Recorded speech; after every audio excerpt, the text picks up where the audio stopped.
et madame nous parler à 15 jours des élections, de contrôle en matière d'immigration, alors que vous avez franchi 1 à 1 en 2023 tous les records d'immigration légale et illégale, mais je tombe de ma chaise. Et je le dis aux Français. Vous pensez voter pour des colombes, vous votez en réalité pour des rapaces qui sont en train de vous faire les poches. Voilà la réalité de ce que c'est que l'extrême droite dans notre pays, et comptez sur moi pour le contester et pour... Mais moi je le dis, oui, moi j'assume de proposer une autre option que votre espèce de duo mortifère.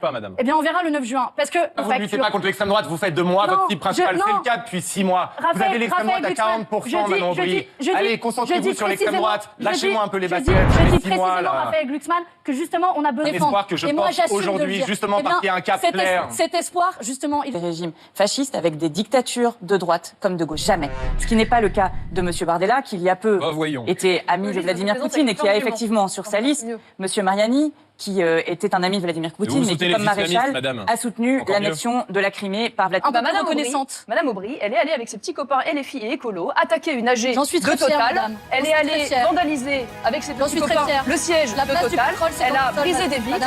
Elle a attaqué avec ses équipes des agents de sécurité, dont 9 ont été transportés à l'hôpital. Et voyez-vous, Total, que ça vous déplaise, les criminels. 80%, les criminels. Madame Aubry, 80%. On fait respecter la démocratie, vous êtes mal à l'aise, comme la dernière fois, lors du précédent débat où vous avez refusé de répondre sur le fond, lorsque vous avez refusé de répondre au vote de votre député.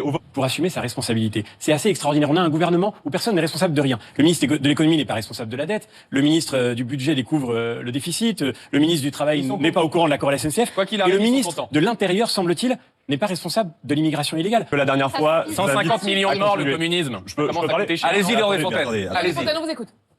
Choquée, de toute façon je le suis à chaque fois et je resterai indignée. Ça fait 2h30 que vous êtes choqué. On nous dit... Vous êtes assez choquant, monsieur Bardella, il y a de quoi. Excusez-moi, mais Allez-y, Marie-Toussaint. L'électricité des Français en valorisant notamment le nucléaire. C'est une mesure de pouvoir d'achat pour l'ensemble des Français qui produira ses effets dans les prochains mois. Ensuite, sur le nucléaire. Mais qui peut imaginer qu'on va appuyer sur le bouton nucléaire à 27 ? Donc évidemment, vous êtes dans le mensonge le plus honteux les uns et les autres. Donc moi, je suis extrêmement sérieux. Ce sont mes amis qui sont sur le front et j'ai des amis qui sont morts. Donc je ne vous permets pas. Mais moi, maintenant, je vais vous dire. Monsieur Geoffroy Didier, qui est sur votre liste, tous veulent un accord de gouvernement et un candidat unique, LR Macron, pour 2027. C'est totalement faux. Plutôt qu'une primaire de la droite, totalement, on peut parler de Fabienne et du pouvoir d'achat.